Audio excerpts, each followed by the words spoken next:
Hey everyone, Oisty T from Good Evening AOZ here, and this is my Japanese FanFest recap. I am talking a bit quietly because it is around about 3:30 in the morning in the UK, and my partner is asleep in bed. If you do need to turn me up, it is probably the first time you've ever had to do that. We're going to go through the JP FanFest keynote. We're going to look at everything that's been announced.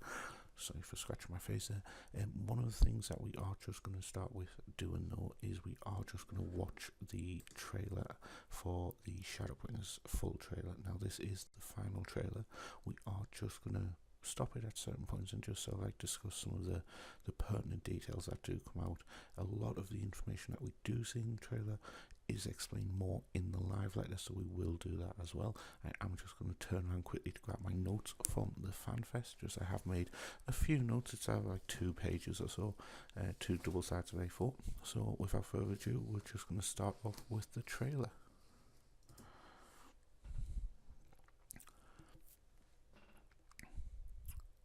So the trailer starts off with the battle over the Gimlet Dark. Now it has changed slightly in the makeup of it, because this was later on in the first 2 trailers. They did say that the trailer was only set 2 days ago, so it may have been that they have changed about with some of the actual layout of the trailer.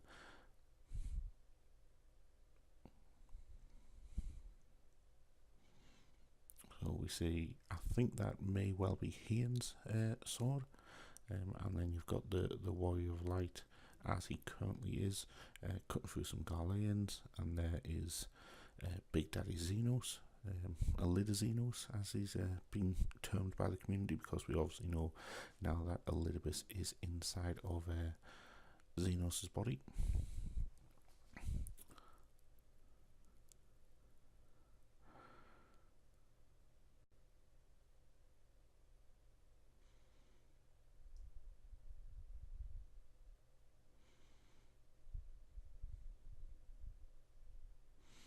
So this is a bit we've seen before. This is the bit that I'm going to pause it on first off, because I'm not sure if this has actually been seen in any of the other trailers. From Xenos' body language here, it does look as though we struck him, so it looks like we've cut him down. However, whether or not you can cut Nassim down that easily is up for debate. It looks as though the Warrior of Light has got off scot-free at this time though.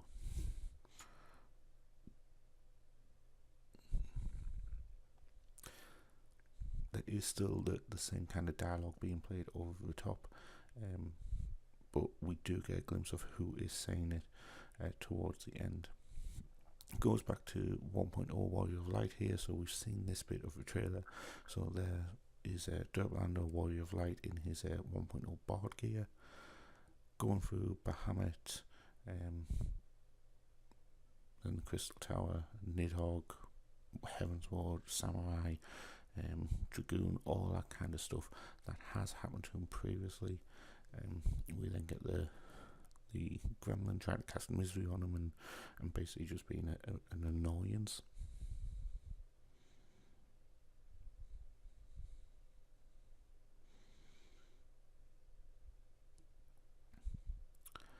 And here comes this giant winged angel.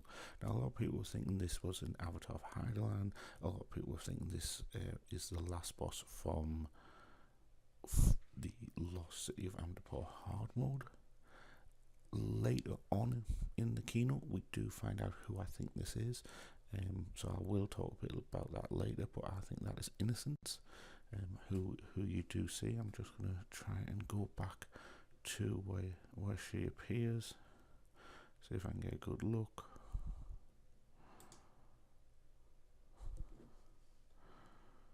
There. So that I think is the avatar of Innocence. So we do find out more about Innocence later on as one of the enemies that we combat, and I will talk about my theories towards that later on in the actual keynote recap.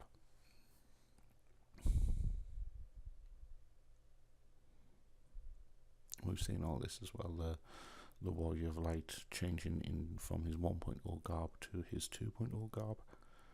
It then cuts to this scene, so I'm just going to change this and just play this at a little bit slower speed.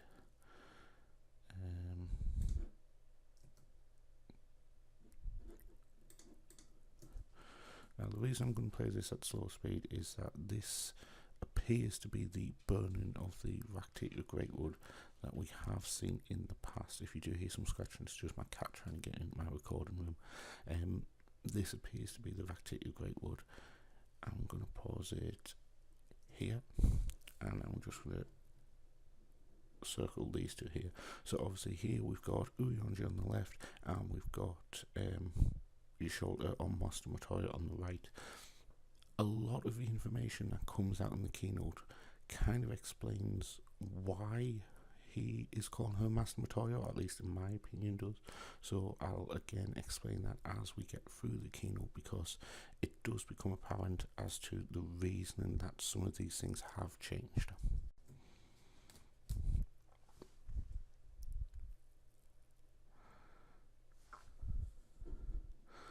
And what I'll do is I will just now speed it back up. Just this is the stuff we've seen before. Uyonji drawing 3 spires there.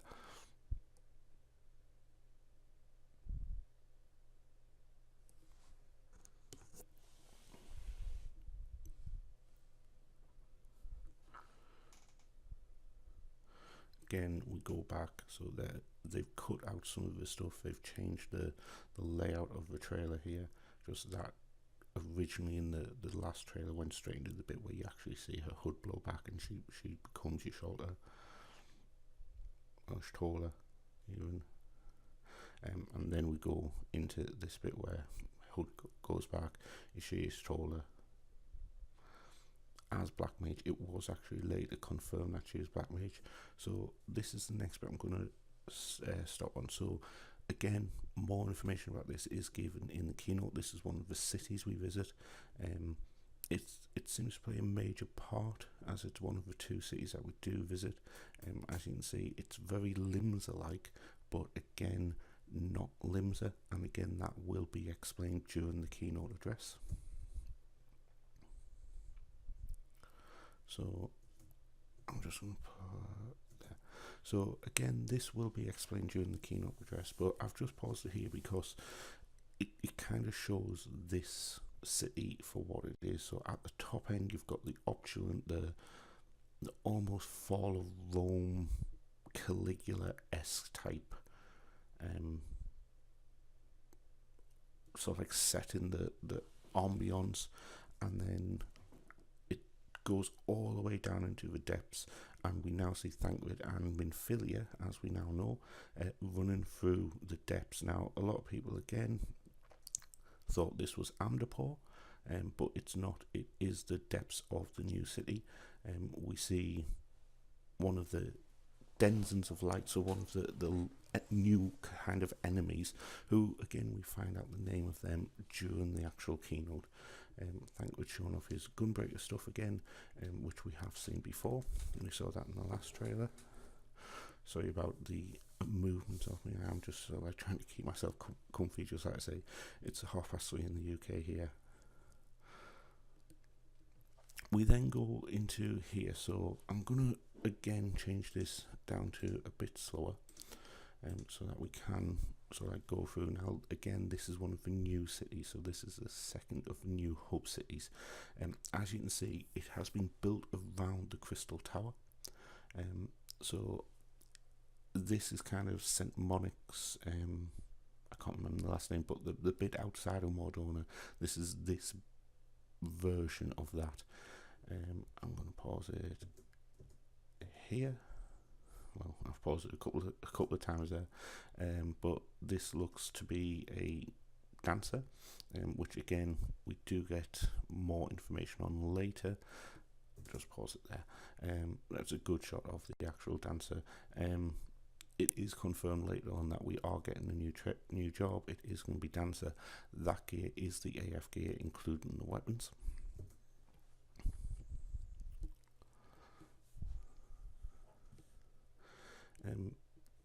During the course of the actual trailer itself, the person who's speaking does actually say that the tragedy that is going to befall is greater than the 7th Umbral calamity, so greater than the Bahamut tragedy. And this is where we see the different shards, and Hyland being the source. And then this is the person that has been speaking to us throughout the trailers, throughout what we think is the call. Now, we always thought it was Arbit, the Warrior of Darkness, who returned to the First in order to try and save his world. However, looking at his hand, that doesn't look like Arbit's hand, so I'm not too sure who that is. I may have to go back and actually look into some of the Final Fantasy lore in terms of finding out who that could actually be, or if it's a brand new character for Final Fantasy 14. You get a good look at his hand there, so it does appear to be a crystalline hand. So it could be an avatar of Hyland, it could be somebody that has been sent to Hyland to try and save it, or try and sent to the First to try and save it. A little bit of a spoiler warning going forward there. And then I believe the rest of the trailer is kind of just what we've already seen. They do say about history being unwritten, so it does kind of mean that we are going to go back and try and save something by doing something again, so that we can save our world.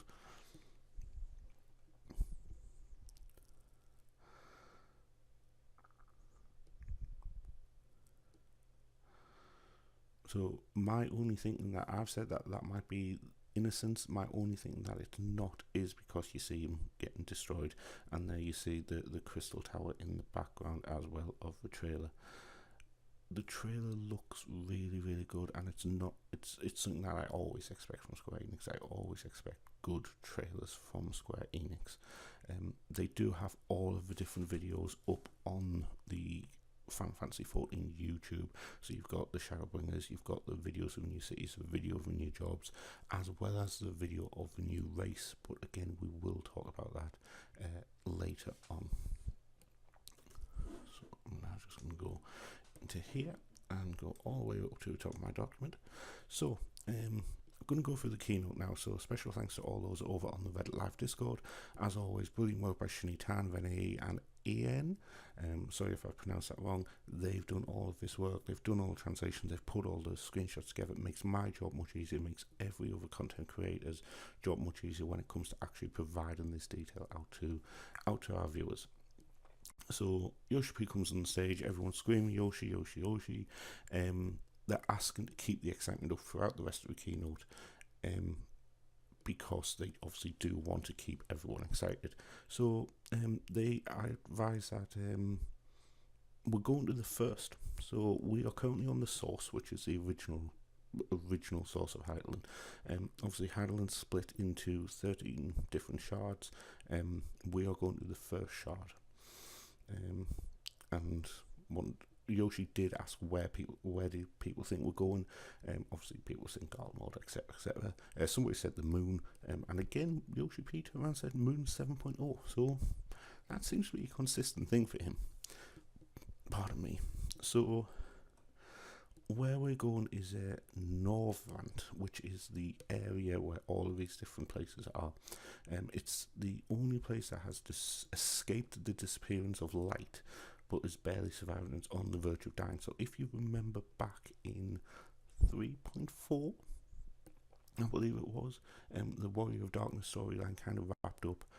Them, along with Minfilia, went back to the First in an attempt to save it, in an attempt to restore the First shard. Doesn't look like they've done very well, and it looks like we're now in there to try and change the balance. So the fight to restore darkness to the realm begins now. Get some screenshots of the area, the Aetheryte. So it has been built around the Crystal Tower. Lots of places in there. As to people good with lore, not many people raise their hands. So it's going to be called the Cristrium. The Cristrium is the way that it's been advised. I got Kristen, one of the people in our Discord got the Vesterian, so completely opposite of what we were looking at. But I think it was difficult in the English translation to try and get that name. They did advise that there's no Crystal Tower when Highlands split. So when Highlands split into 13 shards, there was no Crystal Tower. So why is there a Crystal Tower on the first shard, and why is there a Crystal Tower on our shard? And that's going to be something that is going to go out and be a story sort of like thread through the MSQ. And they have also said, so like during the welcoming ceremony, so after the actual keynote, Ishikawa recommends playing the Crystal Tower quests if you haven't already, because while they're not required for progression, they do provide a lot of backstory that'll be relevant in 5.0. So it's good. I'm now going to go back and watch the Crystal Tower cutscene, so I can actually get all that lore. Some more screenshots of the area. It does look like a really nice area. In the trailer, we obviously talked about this one. It's a second city. It's called Yulmore. So the Makoto Consumes Graves will actually appear in the game. And like I say, to me it's kind of like the fall of Rome type city. So it's where the rich and affluent people from Norvand, the only area left, go to relax and live it up because the world's ending, so they may as well. So they did describe the first as not exactly a parallel world, but there'll be a lot of places that feel similar since they were developed in parallel. So obviously, like I say, the original city, which is built around the Crystal Tower, there's that camp outside of Mordona that is kind of built around the Crystal Tower. This does have a very Limsa appearance. There's a bit here, the Ephraite that appears looks deliberately like that. We don't have the screenshot, unfortunately, but the Ephraite does have rose petals around the bottom. And they do advise that, so like if you look, they are kind of like slums underneath it, so they advise that only the rich can live in the city, so the poor areas outside are kind of like slums. Just making sure I've got nothing on my notes. Yes, so the slums at the bottom. And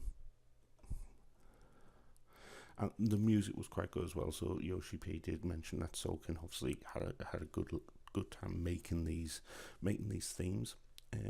So the underside of Yulmore is where Thancred was put along Minfilia.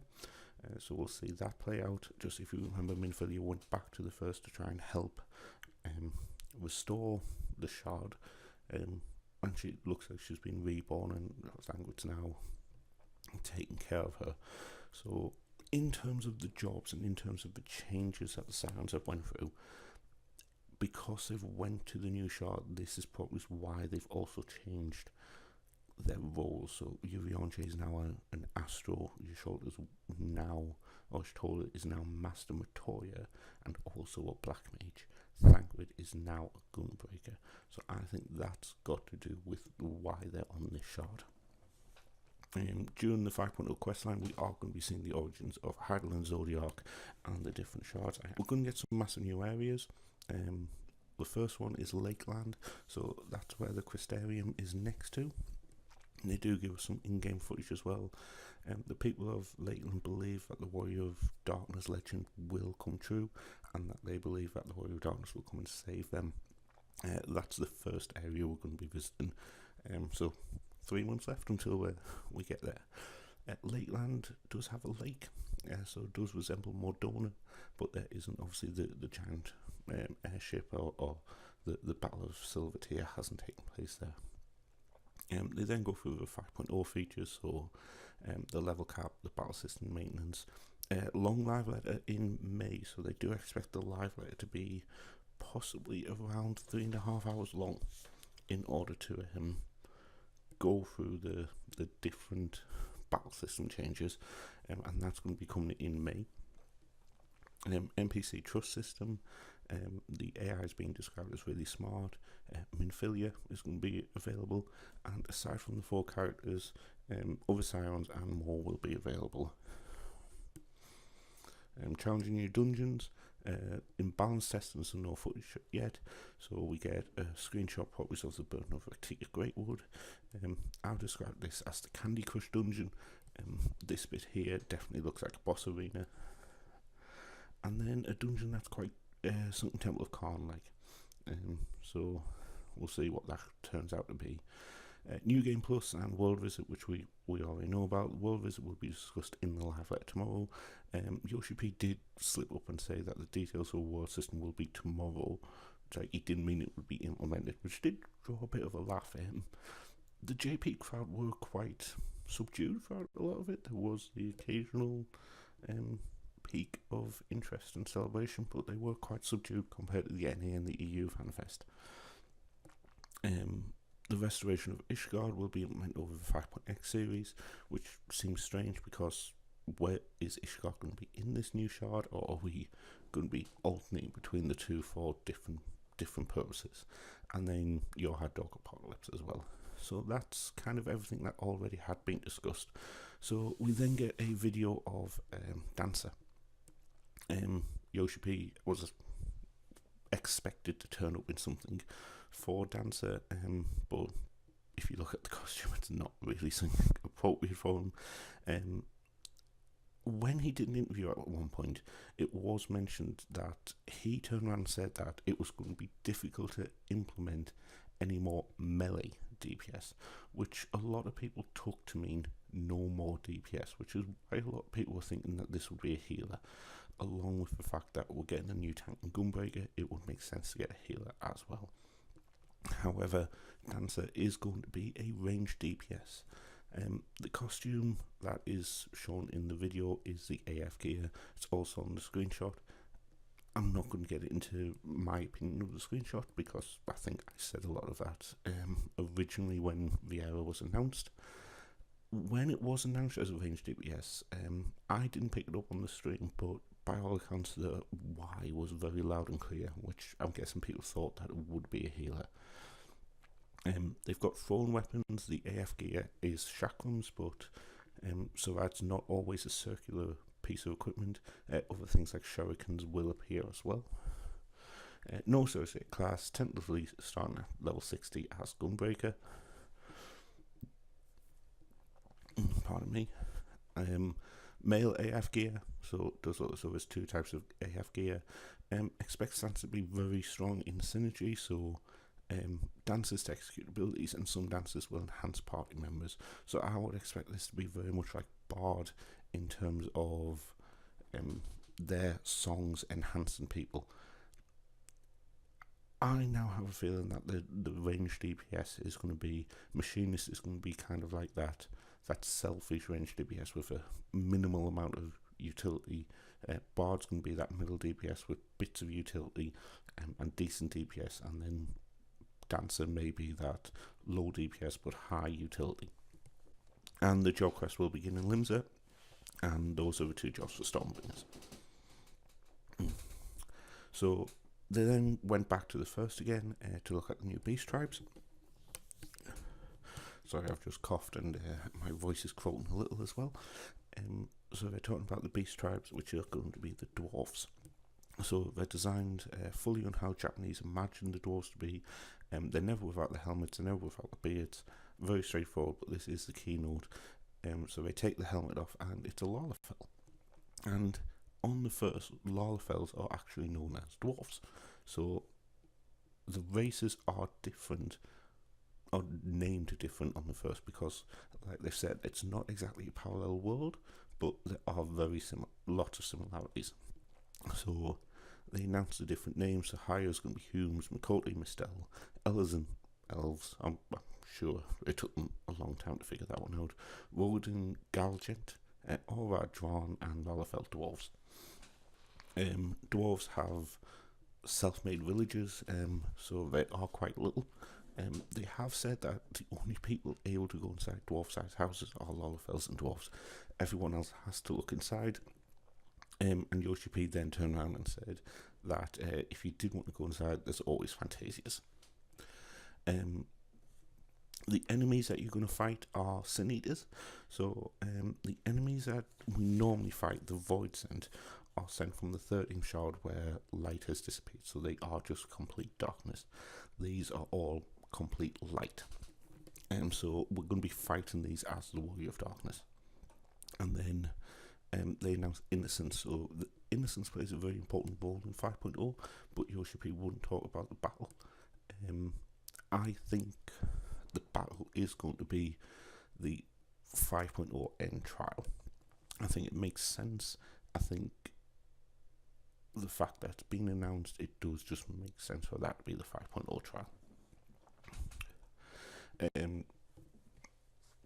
Sorry, I'm going to cough again. Sorry for what may be a jumpy video. Like I say, it's quite early in the morning here in the UK, so I'm going to try and do everything in one take. So there might be a little bit of jumpy video editing.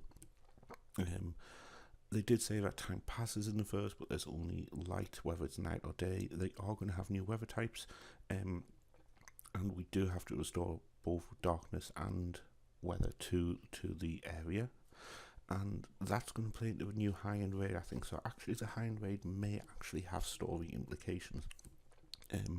Got a huge reaction from the Japanese crowd. It's going to be called Eden, and as all the other elements are gone in the first, we have to restore them.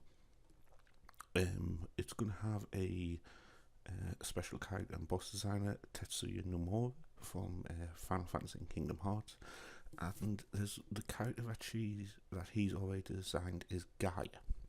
Now, I've went and had a look at some information about Gaia in Greek mythology, and she's the mother of all life and the mother of goddess, so it'll be interesting to see. I think she's going to be an ally in terms of bringing the life back to the shard, but then again she might also be an antagonist. I'm leaning towards friend and helper, because of the fact that it's called Eden, and we obviously want to restore Eden, and she being the mother of all life. By counts, Mr. Ozma will be doing the battles, which will be quite fun. The Nomura did design Gaia with a hammer, and then remember Final Fantasy 14 doesn't have hammers, so they said that they'd be able to sort it out. Yoshi P did tease that was it, but then he pointed out the fact that we've already seen female Liara, and because male Liara don't have much presence, and the fact that at the NA FanFest they announced that 5.0 would probably be the last time they do new races. They announced a new second race, which were the Hrothgar. Now, this had been leaked out, and people were wondering if it was true. They did want to add more beast type races, so they did announce the Hrothgar. I will be perfectly honest, the concept art does look a lot better than the in-game models at the moment. That may change. It may be better when we actually see them ourselves. But me and a couple of our people in our free company thought they kind of looked like Rose dressed up on Makotes for Halloween. Both of them are going to have very unique heads, both of them have customizable features, and both have two clans. On the first, the Hrothgar are going to be called the Ronzo, so from Final Fantasy X, and the Viera are going to be called the Vis. They did do two sample characters. As you can see, the one on the left, basically it's Kamari from Final Fantasy X, and the one on the right is Fan from 12. There's going to be lots more 5.0 info to come. There's still also about 3 months, so the rest of the information will come over time. They did say it was going to be like patches, so they will be available kind of, I'd imagine, at a fairly regular pace. The next big one would guess would be the May live letter, where we will get the battle system changes.